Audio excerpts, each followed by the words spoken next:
As a batsman and a wicketkeeper, he knew few equals. To make the presentation to Adam Gilchrist, another wickie who could hit the odd century, Rodney Marsh.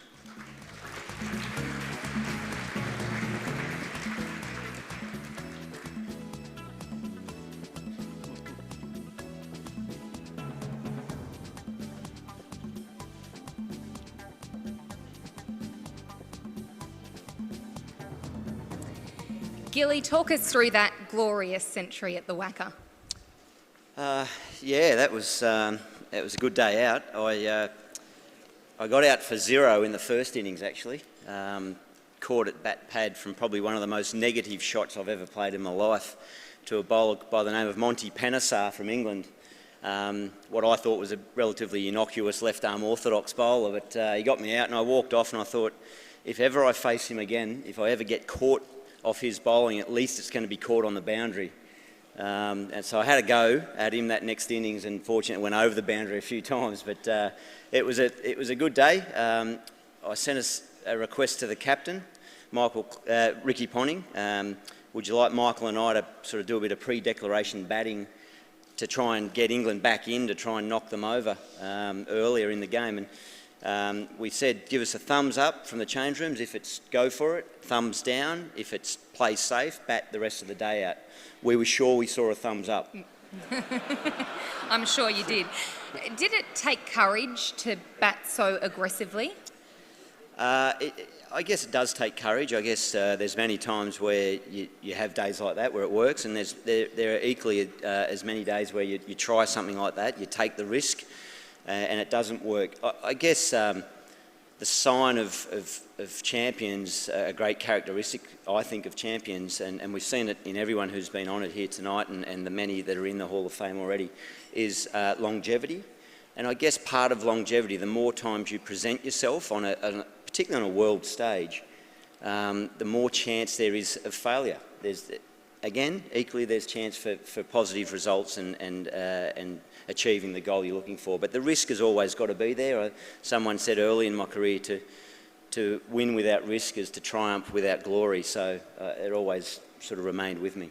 And you had to work really hard to get your opportunity, moving from New South Wales to WA, and really had to bide your time before you got the test spot with Ian Healy, the incumbent. Did you ever fear that it just wasn't going to happen, that your time had run out? I knew at a very early age. I think the first time I wicket kept, I clearly remember it in a junior game. The ball came in and I tried to catch it and I missed it and broke my nose. That might have been a telling sign for me, but the nurse in the hospital that night said that happened to Rod Marsh, actually, the first time he wicket kept. So I carried that.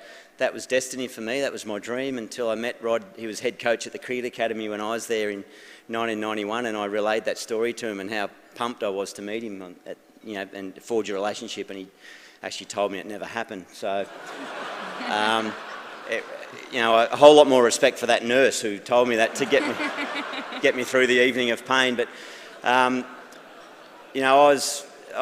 just loved it. I was fortunate to be given a taste of international cricket through one-day cricket prior to being selected in the test team, and a lot of people say you must have just been dying to get in there. The challenge for me was I had a taste, I had an appetite for more, and I hoped to get more, but I never took it for granted. And it was my challenge to be the one they went to if and whenever Ian Healy finished, and like Rod, Ian was one of my absolute sort of heroes and idols. So as I say, I didn't take it for granted that I was going to then assume that line. You certainly changed the way we all think about a wicketkeeper's role in a team. Did you always have the mindset that you could be just as damaging with the bat as you could with the gloves?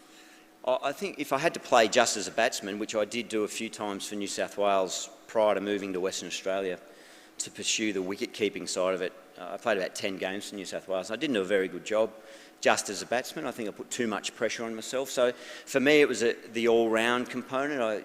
Wicket-keeping was my first and foremost job. The batting then could flow naturally.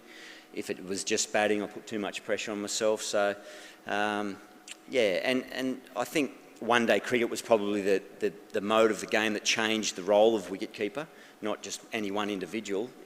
Limited overs cricket meant that everyone had to be accountable in every facet of the game. And you're able to keep to some amazing bowlers in the history of Australian cricket. We see Glenn McGrath sitting just there tonight, and also Shane Warne, two of the best bowlers the world's ever seen.